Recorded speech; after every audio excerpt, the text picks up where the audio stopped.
Welcome to the Prophecy Club. Our topic today is no. We did not miss the massive arrests. But you have to understand what's going on, and I'm going to try to reach that for you today. Okay, so as watchmen, we watch, we warn, but we can't control. Okay, so what are we watching? Well, specifically, we're watching for the 499,345 sealed indictments to be served. You don't have 500,000 indictments filed in the court, and I'll show you, and they just go away. They don't just evaporate, okay? These people are bad people. Investigations have been started, and at least many of them are concluded for a sealed indictment to be filed, and so they go on to the next person.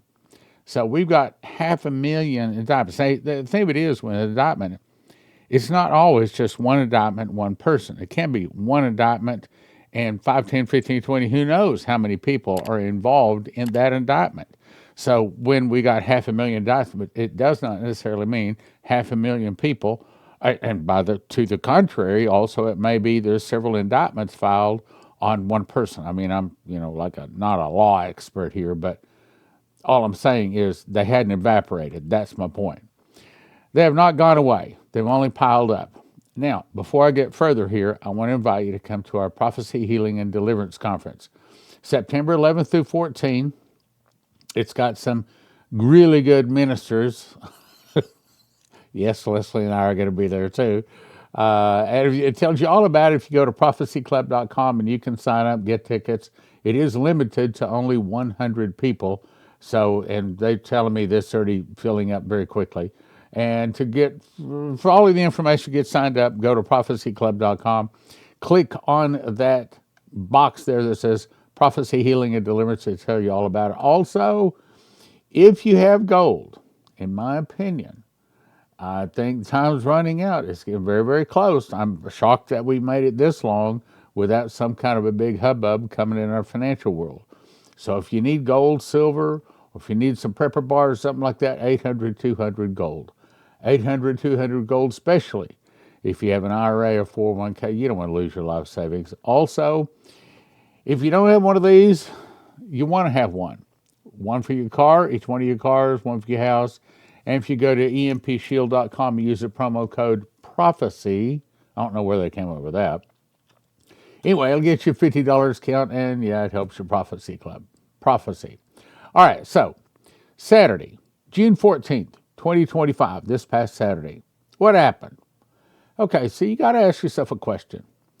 How can Trump get massive amounts of military equipment into Washington, D.C. without suspicion? I know what. How about we celebrate Trump's birthday and also the 250th U.S. Army anniversary, Flag Day, and use that as an excuse to get a whole bunch of military equipment in. Okay, now. Okay, obviously the massive arrests haven't started. I'm not talking about the criminal illegal aliens. I'm talking about senators, congressmen, international bankers, big business people. We're talking about names that many of us have heard and maybe even seen them on the talk shows. Big names, okay? Now, I want you to look here. Look at number 4. You recall they were having some, I don't know what it was. I didn't look it up, 1,800 to 2,000 different cities. They were having no king protests. Where'd they get the idea of no king? Where'd they get that idea? I'll tell you what, I think that they do have a time machine. I think they do have a looking glass. The difference defined as this. A time machine can move any time, backwards or forwards, and any place, perhaps even in the galaxy, all move totally, persons or equipment or whatever. The next thing is the looking glass. Now, the skinny on that is, when we went into Iraq, they discovered this cave, and they discovered this device. I've showed you pictures of it. I'm not going to go into that. That'd get me off our topic today. But they started moving this device, and when it would hit certain geographical locations on the globe, all of a sudden it would turn on. And I started showing them events in the future. It took them a little while to figure out how to operate it, but I believe that they have it. In other words, I believe they can see the future. Now, do you suppose that they know that Trump is coming to be a king? That Trump is going to be arresting a lot of bad guys? I think they know. I think they're scared out of their wits. And I'm going to show you some reasons why I think that to be true today. Okay. So, the no king exercises. I mean, what an opportunity. Because this provides Donald Trump an excuse to say, as a matter of fact, you've heard him say, not only on Truth Social, but I've seen him say it on the TV a couple of different times, that these are, he used the word, insurrectionalists. Well, that just happens to fit with the 1807 Insurrection Act. What is that? Well, Posse Comitatus says that you cannot use American military against American citizens unless the Insurrection Act of 1807 is signed. And it has some very specific things in there that have to take place for that to be signed. And one of the major things is there has to be an insurrection. So when Trump is using that word, he is setting us up, letting us know I don't know who, maybe he's already signed it. Some people claimed he signed it before he left office the first time. I don't know. But as a watchman, this is what we're doing. We're watching. Now, let me get into the next thing. Okay, so Saturday,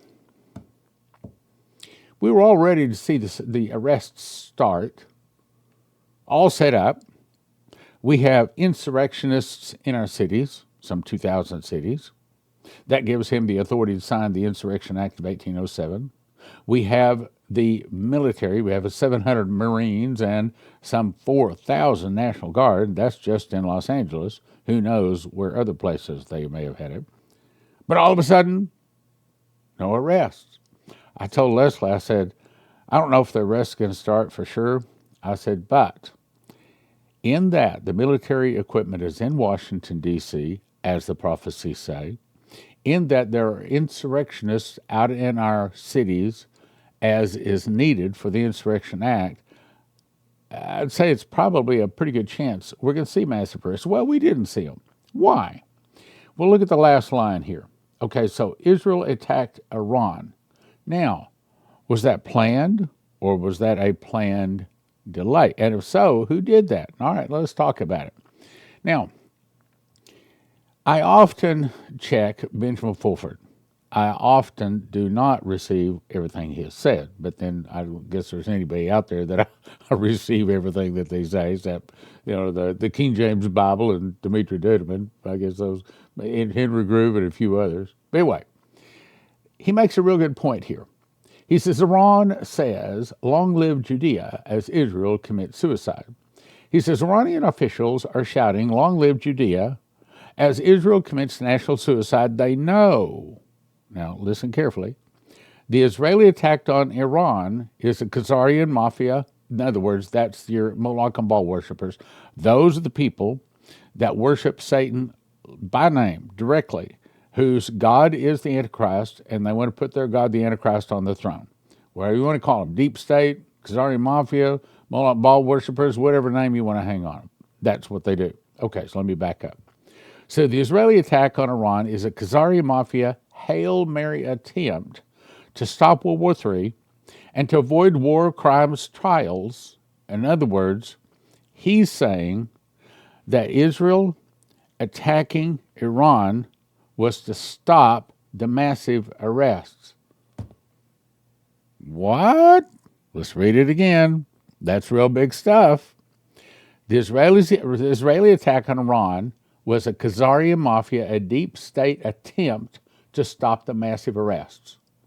That's what he's saying. So are you saying that if Israel had not attacked Iran, the massive arrests may have proceeded? They may have, but I'm going to show you something else startling here in just a second. You could go, what? The Israeli attack on Iran is a Khazarian Mafia Hail Mary attempt to start World War III, in other words, distract, and avoid war crimes trials. It will fail, as have other attempts, because God, or truth, is not on their side. However, Does not mean Israel will be spared. He does not care for Israel. The other, which, by the way, is a mistake. Genesis 12:3, I will bless them that bless you, and I will curse them that curse you. You always support Israel. Even when they're wrong, you support Israel. The other thing is to realize is that the attack on Iran is like a magician using sleight of hand, here it is, to distract people from staging a badly needed revolution. What it just said was Israel's attack on Iran was to stop the massive arrests. Now, I don't even think he totally understands the massive arrests. I mean, he's not a prophecy student, obviously, but he understands that these bad people do have a day on the calendar that they're going to be rounded up, at least an attempt to be rounded up. Now, let's go on. In other words, the videos and computer graphics of missiles hitting Israel, again, he doesn't like Israel. He thinks that's all just made up, to distract people in the West from hanging much of their leadership from the nearest lamp posts. Well, it's not just Israel. Okay, now, let me take just a second to explain Israel. Okay, so like, I don't know, before Jesus was born, this Nazi, this Ukrainian, this Kazakhstan, it's the same global area over there, came up with Nazi. And it's human animal sacrifice, child pedophilia, sex with children is the worst, the worst, the worst. And then it gravitated over to Switzerland, over to Germany, and that's who our boys were fighting World War II, the Nazis. But since then, America came on the side of Ukraine, thanks to Biden, and Russia, who fought against the Nazis in World War II, is still fighting against the Nazis after World War II. So I'd say it, but Russia didn't change sides. America did. That's the problem. But I want you to look at this last line. To distract people of the West from hanging much of the leadership from the nearest lamppost. That's twice he said that Israel's attack on Iran was to stop the massive arrests of the bad guys. Again, not illegals. We're talking about bank presidents, big business owners, congressmen, congresswomen, okay? Now, let me go on and show you something else. Very interesting. Now, let's jump to Hal Turner. Now, I'm pretty sure these guys don't know each other. They don't talk. I mean, Benjamin Fulford lives in Japan. Okay, so this guy lives up in the Northeast. He says, end of July. This is dated June 16th. I'm recording this June 16th. Now, I'm going to take this step by step, almost word for word, because he's got some very important things in here. He says, 300% increase in private jet booked flights to New Zealand for the end of July or early August. Do you get it? Did you get it? Do you see it? Let me read it again, see if you got it. You smart prophecy students that have been listening for a while, you know exactly what that means. 300% increase in private jet booked flights to New Zealand for the end of July or early August. I read that, my hair stood up. Intel sources, multiple Intel sources say, Zuckerberg and Musk are going the end of July. What's going on? Why 2025's private jet surge isn't normal. In other words, all of these big private jets that are all planning to go to New Zealand, why New Zealand? Why the end of July? My guess is a lot of you are getting it. It's not vacations. New Zealand's peak tourist season is actually December, February, or their summer. Yet the jet spike bookings hit this month, or June, for end of July 2025. That's the off season for leisure travel. Okay, so why is it all of these private jets are planning to go to New Zealand by the end of June or July? Or excuse me, end of July or August, 1st of August.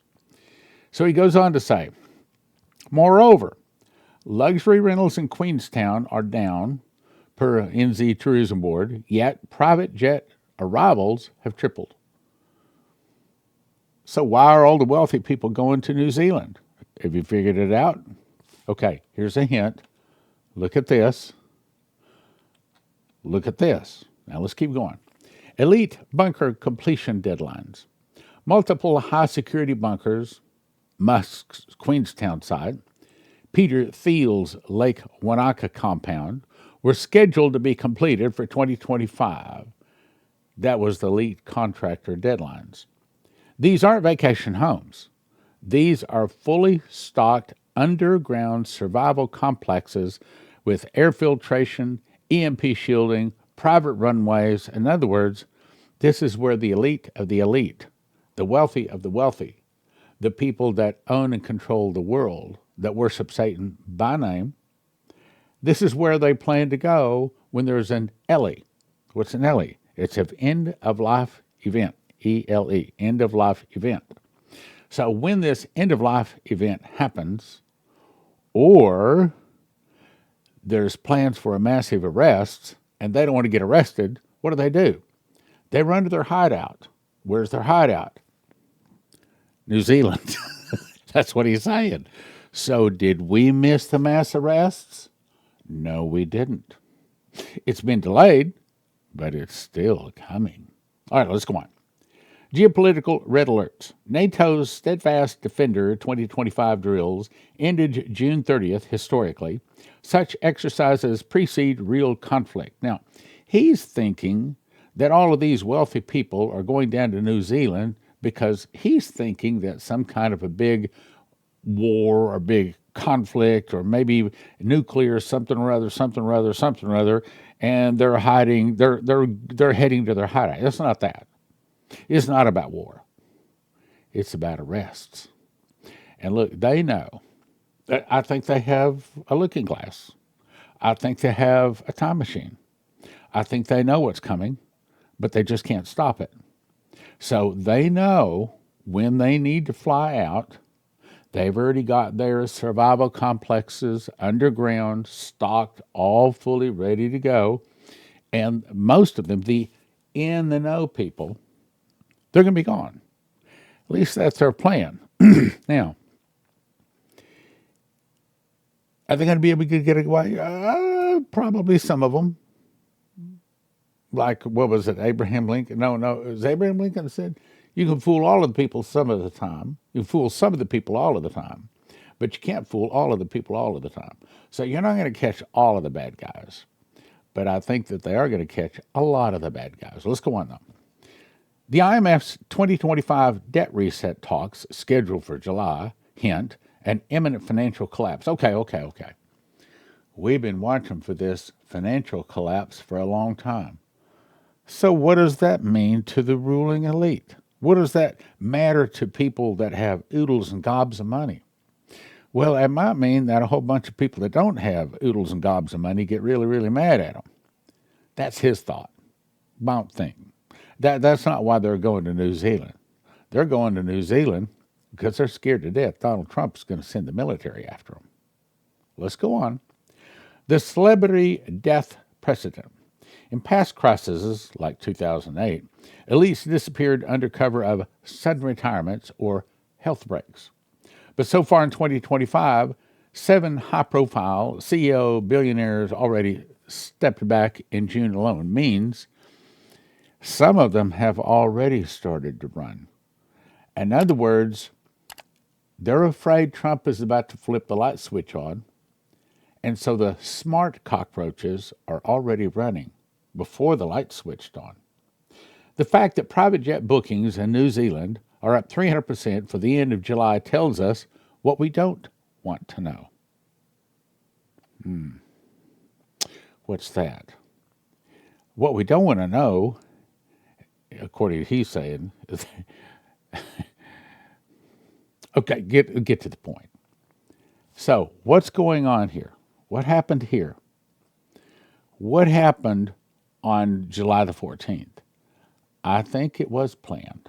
Now, the question comes now, what about the military equipment that was moved into Washington, D.C.? Will Trump keep that military equipment in D.C.? Will he remain in a ready-to-go state? I don't know. But as a watchman, that's something to be watching. Now, I'm going to be talking about oil in Israel at the end of this program. Let me make a couple of more points that I covered several times on the massive arrests. And I'm going to take me just a few minutes to cover them. But for anybody who hadn't seen this, they need to see this. Then I'm going to talk about oil in Israel because that fits into it. Okay, here we go. Massive arrests. Again, not illegal aliens. 11/11/2019. I wrote this down. As Trump was getting off his helicopter the first time he was president, the reporters came up, and here's what he said. I think in light of all the things going on, you know what I mean by that, the fake news, the Comeys of this world, all the bad things that went on, it's called the swamp. I caught them all. Let's see what happens. Nobody else could have done that but me. I caught all of this corruption that was going on, and nobody else could have done it. What do you think he was talking about? Then, if you jump to December 20th, 2017, if you want proof, if you want to see the document that he signed, the executive order that gives them permission to start investigating and to confiscate the property of people that have done two things. Either bad human rights abuse, in other words, human trafficking, sex trafficking, drugs and things like that, and corruption, as in primarily money and government.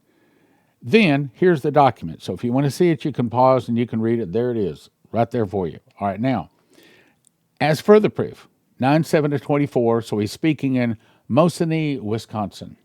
He says, with your vote this election, they're lying, cheating, thieving, hoaxing, and plotting will come to an end. It's going to come to an end. We're going to cash out the corrupt political class. We're going to restore our republic, and we're going to drain the swamp, and we're going to do it once and for all. We're going to get it done. Was he kidding? Was he just reading from the teleprompter? Or was he telling you what he's really planning on doing? Then he's interviewed by this guy. Trump declares war on crooked and dishonored Washington establishment. They're going to be held accountable. How many times do you have to say it for us to get an understanding what he's talking about? So if you'll go to Bad-Boys, I won't say the rest of it, if you'll go to that website, you'll see this number up here I'm pointing at has changed. This was several months ago. It was 484,000. Then, just the other day, I checked it was 499.35, and I checked it just a moment ago. It's still 499.345. What are we talking about? Now, if you'll click on one of those little white boxes up there, it'll pull up the information that backs up what this chart, this little map is showing you, and some of the pages look like this. You will see hundreds, perhaps even thousands of pages. It gives you where, it gives you the date, it gives you how many sealed indictments. Either somebody went to a lot of trouble for nothing, or they really are planning on arresting 500,000 people. My guess is, again, I heard 4 words, massive arrests, massive arrests. So I think I've got to thus saith the Lord, saying that the massive arrests are coming. In addition, remember the 700 Marines to L.A., the 400,000 National Guard troops already there, not to mention other places we don't even know about. Okay, now let's talk briefly about Israel. Let me tell you this story. So, in 1982, Hayseed Stevens, a part-time pastor, full-time oil man, out of Willow Park, Texas, which is just about an hour west of Fort Worth, was invited to go with a group of other oil men to meet Menachem Begin, then Prime Minister of Israel. He said while he was in Israel, he said the Lord spoke to his heart and said the world's largest oil field is located at the southwest end of the Dead Sea. He said, well, if that's true, it's got to be in the Bible. So he came back and he found 17 verses that say in the last days, massive amounts of oil will be found in Israel. In 1998, Prophecy Club put Hayseed Stevens on a 10-city speaking tour, that's what we used to do, which blew financial life into his vision to gather the money to go drill the well in Israel. But in 2003, he fell dead of a heart attack. His son took over the company and things didn't go too well. 2007, his former attorney called me and asked if I would be willing to start a new company to continue the vision to find oil in Israel. My exact answer was, thanks, but no thanks. My plate's full. I mean, probably not, but I'll pray about it. So my get me out of it prayer that night was, Lord, as you know, I don't have any $5,000 laying around to give that attorney to start some oil corporation, so if you want me to do this, send the money. End of story. I thought I was out of it. The next day, phone call come in from the office. Lady wants to talk to you about oil in Israel. Why these people keep calling me? I don't have anything to do with oil in Israel. Well, she's been a $50 a month partaker now for over 10 years. I think you ought to call her. Well, I called her. Thank you for calling. The reason I asked you to call is because 2 nights ago, God woke me up in the middle of the night and told me to give you $30,000 to continue the vision to find oil in Israel. My exact response was, well, fine. She said, what? So I explained it. She sent the check January 2 of 2008. We started Prophetic Oil. We put out a couple of stock offerings, but I could quickly see, and you know, $50 million for a bunch of broke Christians. But nevertheless, I set up an 18-city speaking tour from Beaumont all the way up into Minneapolis. After I spoke in Amarillo on June the 27th of 2008, before I went to bed that night, I prayed, as I do every night. I said, Lord, I hope you're pleased with what we're doing, because it's not going so good. Not having very many people show up, not very many people interested in oil in Israel, not many people, getting saved. And that night he spoke to me. I mean, I heard audible words. It woke me up. And he said, Stan, I will give you the money to drill the well in Israel. Well, I answered back. I said, the oil well in Israel? But there was no answer. So that's all I'm going to say. Well, up until that time, I had ignored all of these get-rich-quick schemes that seemed to always come my way. But after that, I decided I better start listening. Sure enough, God sent me one of those things that we expect to start coming through. Now, the problem is I've been expecting this to come through for some 12 years. So I'm sitting here waiting. But again, God told me, if I don't want to wait, I can go my own way, or I can wait and do it his way. And I said, I'll wait and do it your way. Now, I got to give you a disclaimer. We cannot guarantee we're ever going to get the money to drill for or hit oil in Israel. And we're not offering any stock yet. But when I come on and say, I have the money to drill the well in Israel, I might. I do not know. I have talked to my attorney. But at that point, we might. No guarantee.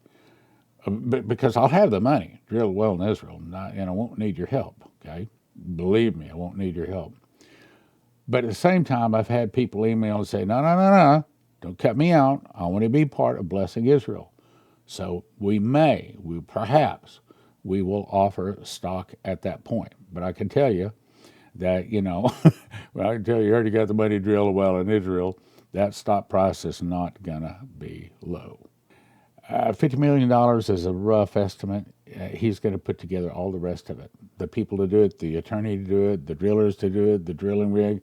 It's his project. Now, when me, the prophecy student, got studied, I found now 65 verses that say in the last days, massive amounts of oil will be found in